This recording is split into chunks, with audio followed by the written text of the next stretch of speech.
जय श्री राम दोस्तों, कैसे हैं आप सब। मैं ये आशा करता हूँ कि आप सब बहुत ही स्वस्थ होंगे, समृद्ध होंगे, संपन्न होंगे, सुखी होंगे। भारत की भूमि में हर व्यक्ति जो जन्म लेता है उसके सुख, उसके हर मनोरथ सिद्धि की कामना मैं करता हूँ। आज 13 अगस्त को लगभग 2 दिन हुए, एक बिल पास हुआ, ओबीसी बिल, जिसमें अधिकार दिया गया राज्य सरकारों को कि वो अपने अपने क्षेत्रों के अनुसार जातियों को, जनजातियों को ओबीसी में सम्मिलित करना चाहें वो कर सकते हैं। करते करते बात आई कायस्थों की। कायस्थों को ओबीसी में शामिल करने का प्रस्ताव किया गया। काफी लोग इस पे चर्चा अलग अलग मंचों पे कर रहे हैं। बहुत से कायस्थ संगठन, बहुत से कायस्थ बंधु बड़ा प्रसन्न हो रहे हैं कि अब हमको ओबीसी में फायदा मिलेगा, रिजर्वेशन का, कोटे का। क्या ये वास्तविक फायदा है? क्या इस प्रकार के रिजर्वेशन को लेने के लिए हम कायस्थ कुल की मान सम्मान, गौरव को बढ़ा रहे हैं? आज इसी पे मंथन करने के लिए मैं आप सबके समक्ष उपस्थित हुआ। हम बात करते हैं कि हम चित्रांशी मतलब भगवान चित्रगुप्त के वंशज, उनका अंश, हम सब कायस्थ बंधु। भगवान चित्रगुप्त को भगवान ब्रह्मा के मनसपुत्र के रूप में जाना जाता है। अगर हम उनके अनुसार देखें तो ब्रह्मा के मन से जन्म लेने वाला ब्राह्मण। हालांकि मैं इस चर्चा को आगे बढ़ाऊं, मैं ये बता देना चाहता हूं कि मैं जाति व्यवस्था के पूर्णतः विरोध में हूं। किस प्रकार की जाति व्यवस्था? जो सर्टिफिकेट ओरिएंटेड आज की हमारी जाति व्यवस्था, इसके मैं विरुद्ध हूं। पर फिर भी आज मजबूर हूं, क्योंकि कायस्थ समाज को भी ओबीसी में सम्मिलित किया जा रहा है, इसलिए जाति व्यवस्था पे बोलना मेरी मजबूरी है। तो खैर, बात करते हैं कि भगवान चित्रगुप्त, जहां मैं बता रहा था कि वो भगवान ब्रह्मा के मनसपुत्र के रूप में जाने जाते हैं, तो उस अनुसार हम ब्राह्मण। भगवान चित्रगुप्त की 2 भार्या, यानी हमारी 2 माताएं हैं। एक क्षत्रिय कुल से आती हैं जिनका नाम देवी नंदिनी है, और दूसरी ब्राह्मण कुल से आती हैं जिनका नाम देवी शोभावती है। यानी कि हमारे अंश जितने भी चित्रांशी भाई हैं, उनमें ब्राह्मणों और क्षत्रियों दोनों के गुण व्याप्त हैं। भगवान चित्रगुप्त का भी अगर हम चित्र आज की तारीख में देखते हैं तो उसमें कलम के साथ एक तलवार, एक खड्ग भी हमको दिखाई देती है। यानी कि हम चित्रगुप्त परिवार के लोग, हम चित्रांशी कलम से और शस्त्र से, दोनों से परिपूर्ण है। उस ओजस्वी तेज को आज हम कहां लेकर के जा रहे हैं? बहुत से मेरे मित्रगण कहेंगे कि ये सारी किंवदंतियां हैं, ये सारी तथाकथित कथाएं हैं, इस पे ध्यान न देते हुए आज हम वास्तविक स्थिति को पहचानें। कल जब मैंने अपना विरोध फेसबुक के मेरे पेज पे मैंने डाला था संगठन के, तब बहुत से लोगों ने कहा था कि बहुत से कायस्थ ऐसे हैं जिनको आज एटीएम पे गार्ड की नौकरी करने के लिए, आज उनको एक छोटे से चपरासी की नौकरी करने के लिए, आज इधर उधर उनको भटकने के लिए मजबूर होना पड़ रहा। मैं उन सभी भाइयों की वेदना से अपने हृदय को जब मैं देखता हूँ तो बहुत ही द्रवित पाता हूँ। द्रवित इसलिए नहीं कि आज उनकी आर्थिक स्थिति कमजोर है, उसके लिए तो मैं सहानुभूति दे सकता हूँ। और समाज में किसी भी आर्थिक रूप से असक्षम व्यक्ति को जाति के आधार पे उसके आर्थिक उन्नत भविष्य की गारंटी कोई नहीं दे सकता, ऐसा मेरा मानना है। क्योंकि जातिगत आरक्षण जो भारत में व्याप्त है, जिसको मूल से जब शुरू किया गया तब से लेके आज तक हमारे समाज की विसंगतियों को दूर नहीं किया जा सकता। क्यों? क्योंकि जो हमारी विसंगतियां थी वो आर्थिक गैप की थी, सोशल गैप के रूप में उसको परिवर्तित किया जा रहा है। Financial gap between the societies is being transformed into the social gap. तो इसे मैं सोशल इंजीनियरिंग न कह करके एक सोशल डिफॉर्मिटी के रूप में कहना चाहूँगा। मैं जानता हूँ कि शासन सत्ता में बैठे बहुत से लोगों को मेरी इस वाणी को सुनने के बाद कुछ कटु अनुभव होने वाले हैं, परंतु मैं उन सब के आगे हाथ जोड़ करके विनम्र निवेदन यह करना चाहता हूँ और यह पूछना चाहता हूँ कि भारत में जन्म लेने वाला हर बच्चा, क्या हिंदू, क्या मुसलमान, क्या सिख, क्या ईसाई, क्या ब्राह्मण, क्या क्षत्रिय, क्या शूद्र, क्या वैश्य पैदा होता है या एक भारतीय पैदा होता है, उसके मस्तिष्क को हम कुंठित कर देते हैं इस प्रकार के जाति भेदभाव को डाल करके, क्षेत्रवाद को डाल करके, और उसकी संकीर्ण विचारधारा को हम पोषित करना शुरू करते हैं। जाति वेदों की अगर बात की जाए तो कर्म आधारित थी, वर्ण व्यवस्था थी, जाति व्यवस्था नहीं थी। अगर वर्ण व्यवस्था को हम ठीक से समझेंगे तो हम देख पाएंगे कि वाल्मीकि को, महर्षि वाल्मीकि को हमने महर्षि का दर्जा दिया। उन्होंने जो रामायण लिखी उसको पंडितों ने, ब्राह्मणों ने आजीवन गाया, कथा, पूजा, हर जगह रामायण का, भगवान श्री राम का उल्लेख उन्होंने किया।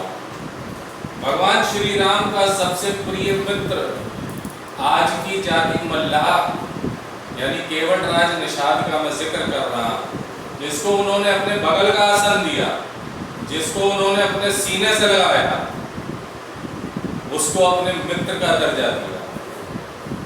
आज एक गर्भवती स्त्री को त्यागने के ऊपर हम राम को मर्यादा पुरुषोत्तम कहें या उन पे तंज कसें, बहुत से लोग तंज कसते हैं, पर खैर उन्होंने अपनी भार्या को किसके पास भेजने के लिए सबसे सुरक्षित महसूस किया? महर्षि वाल्मीकि। क्या तब उन्होंने जात देखी? यानी जात हमारे बर्थ सर्टिफिकेट के अनुसार नहीं थी। आज हम जिस व्यवस्था को जी रहे हैं वो कर्म आधारित नहीं, बर्थ सर्टिफिकेट आधारित है। बर्थ सर्टिफिकेट आधारित हमको सिर्फ फाइनेंशियल गैप सोसाइटी का भरना है। सोसाइटी की खाई को, समाज की खाई को और गहरा नहीं करना है। लौटता हूं मैं कायस्थ समाज के ऊपर। कायस्थ समाज हमेशा से उच्च पदों पे आसीन रहा, चाहे वो इस्लामी शासन रहा, चाहे वो अंग्रेजों के समय का शासन रहा हो, या स्वयं की शासन व्यवस्था रही हो, जिसमें हम ललितादेव से लेकर के अनेकों राजे महाराजों का किस्सा कहानी पढ़ते आए हैं, जानते आए हैं, समझते आए हैं। तो जो स्वयं राज सत्ता का एक व्यवस्थित भाग रहा हो, वो मेरे अनुसार किसी भी तरह से पिछड़ा वर्ग में शामिल किए जाने योग्य नहीं है। पर मेरे उन मित्रों को जिनको ये बातें कहानी लग रही हो, आज की भी स्थिति से मैं अवगत कराना चाहूँगा। आज भारत में अनेकों कायस्थ परिवार, आपके रिश्तेदार, आपके लोगों के साथ आप बैठ के इस पर चर्चा कर सकते हैं कि भारत के अनेकों जातियों के बीच में कायस्थ जाति ही उन जातियों में सम्मिलित होने का गौरव हासिल करती है जो अपनी आय का एक बड़ा हिस्सा अपनी शिक्षा पे खर्च करते हैं। यानी कि हमारे यहाँ का हर बालक शिक्षित है। कायस्थ समाज ही वो समाज है जिसकी हर बेटी पढ़ी लिखी, न सिर्फ पढ़ी लिखी बल्कि अत्यधिक उच्च वर्ग की पढ़ी लिखी महिला के रूप में प्रतिष्ठित होती है समाज में।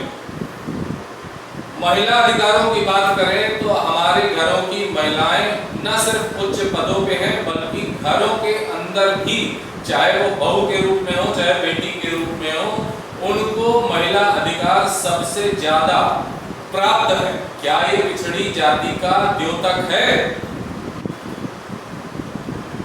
राजनीतिक लाभ की बात करते हैं तो कायस्थ आज सवर्णों के बीच में गिने जा रहे हैं। जब ओबीसी एससी एसटी में नहीं गिने जा रहे हैं तो ये सवर्णों में ही माने जा रहे हैं। ओबीसी में आने के बाद आज की हम व्यवस्था को देखते हैं, 27% ओबीसी रिजर्व कोटा है, 23% एससी एसटी कोटा है, 10% गरीब सवर्ण कोटा है, बचा कितना? 40%। कायस्थ समाज जो पढ़ा लिखा समाज है, जिसमें कवि, जिसमें दार्शनिक, जिसमें वैज्ञानिक, जिसमें उच्च विद्या अर्जित करे हुए लोग बैठे हैं, वो जब 40% में कॉम्पीट करके प्रतियोगिता का हिस्सा बन करके नौकरी नहीं पा पाएंगे तो आपको लगता है कि 27% में जब वो इकट्ठा होंगे 130-132 जातियों जनजातियों के साथ, उसमें वो जीत लेंगे? तो खुद पे भरोसा कीजिए, अपने अंदर के पुरुषार्थ को जगाइए। दूसरी बात मैं करना चाहूंगा राजनीतिक सीटों के बंटवारे की। कायस्थ समाज की अगर हम मूल डेमोग्राफी को पढ़ने की ताकत रखें तो हम ये समझ पाएंगे, चूंकि हमारा समाज एक पढ़ा लिखा समाज है, तो हमारे घर के बहू बेटे पढ़ लिख करके जहां भी नौकरी व्यापार या चीजों में आगे बढ़ते हैं, वो अपने उद्गम स्रोत को छोड़ देते हैं। जिस शहर में, जिस ग्राम में उनका जन्म होता है, उससे बाहर निकल के वो अपने कॉम्पिटिशन्स, अपने नौकरी, अपने भविष्य को बनाने के लिए दूसरे शहरों, दूसरे देशों में जाकर के अपने को एस्टैब्लिश करते हैं। क्या ये कहना उचित नहीं होगा, क्या ये जानना, क्या ये समझना उचित नहीं होगा कि Kayastha vote bank scattered vote bank है। एक जगह स्थायी रूप से बहुतायत में हमारा वोट बैंक नहीं है, जबकि बाकी जातियों और जनजातियों का वोट बैंक सम्मिलित एक स्थान पर उपलब्ध है। तो क्या आप बाकी जातियों जनजातियों को अपने साथ सम्मिलित किए बिना सिर्फ कायस्थवाद के नाम पे जीत पाएंगे कोई चुनाव? बिल्कुल संभव नहीं है। पूरे भारत में हर जिले में 732-735 जिले भारत के राष्ट्र के अंदर हैं। हर जिले में कितने गांव, कितने स्थान उपस्थित हैं, वहां पे आप कहां बहुतायत में हैं, जरा इसका विश्लेषण कर ले मेरे भाई बंधु। कायस्थ समाज आज मुखर होकर के अपना विरोध दर्ज कराए और मेरे कथनानुसार अंतर्राष्ट्रीय सनातन परिषद के राष्ट्रीय अध्यक्ष के रूप में मैं भारत सरकार और समस्त राज्य सरकारों से जातिगत आरक्षण की व्यवस्था को खत्म करने की, तुरंत खत्म करने की मांग करता हूं। यदि आरक्षण व्यवस्था देनी है तो आर्थिक आधार पर दिया जाए, चाहे वो व्यक्ति किसी भी धर्म का हो, किसी भी जात का हो।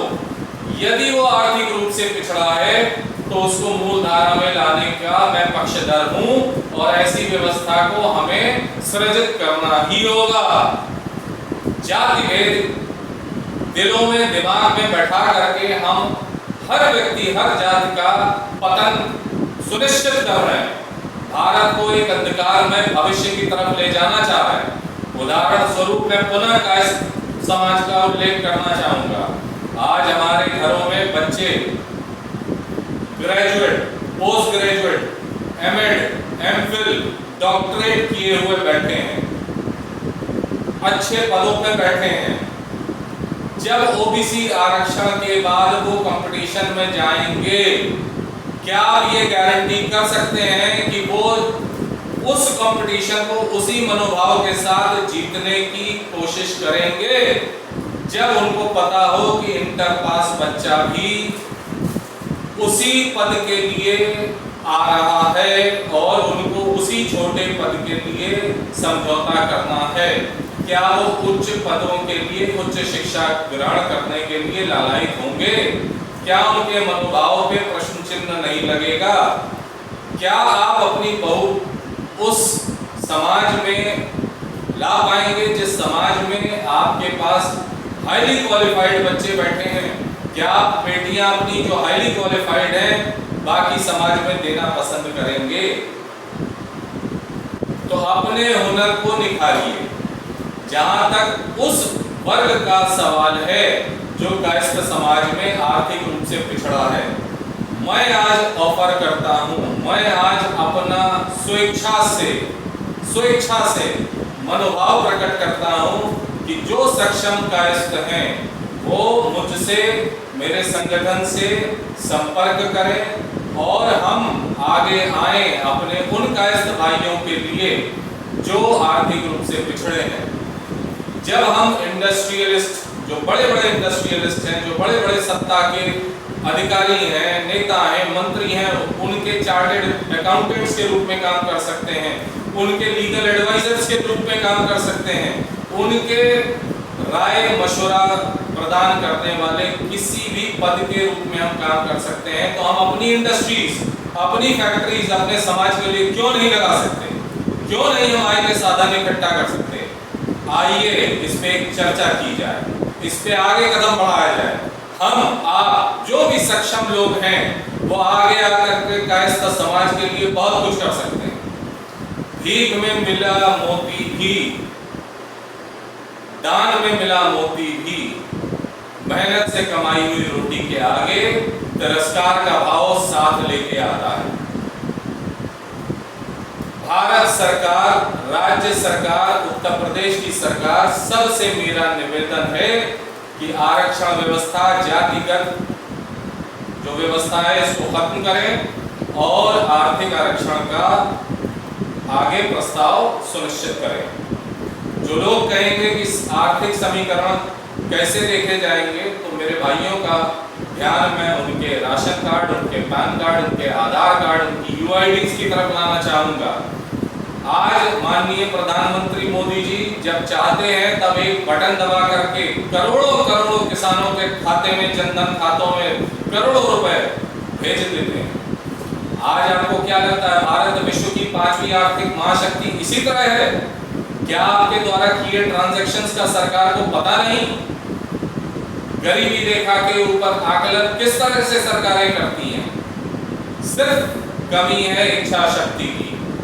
आर्थिक इच्छा शक्ति हमारी बलवती होना चाहिए आर्थिक उत्थान के लिए। सरकारों को आर्थिक उत्थान करना ये उनका ध्येय है समाज के हर वर्ग के लिए, चाहे वो हिंदू हो, मुसलमान हो, सिख हो, ईसाई हो। इसलिए मेरा पुनः आपसे निवेदन है कि कायस्थ भाई आगे आकर के इसका विरोध करें। ओबीसी में कायस्थ समाज को सम्मिलित करना, SC ST में सम्मिलित करना या किसी भी वर्ग में सम्मिलित करना, मैं इसका मुखर विरोधी हूँ। और हमें अपने पुरुषार्थ से अपना भविष्य निर्धारित करना है, तभी एक सशक्त भारत का निर्माण होगा, भारत के समस्त संसाधनों का सही उपयोग होगा। इसीलिए कृपया करके आगे आए और जो लोग भी इस कैंपेन में मेरा साथ देना चाहते हैं वो मेरे द्वारा माननीय प्रधानमंत्री जी को, माननीय मुख्यमंत्री जी को जो पत्र लिखे जा रहे हैं उसमें मेरे फेसबुक पेज पे, मेरे सोशल अकाउंट पे या मुझसे, मेरे संगठन से, अंतर्राष्ट्रीय सनातन परिषद से जब चाहें संपर्क कर सकते हैं। मैं उनकी सेवा में तत्पर खड़ा मिलूंगा। जय हिंद, जय भारत, नमो नारायण।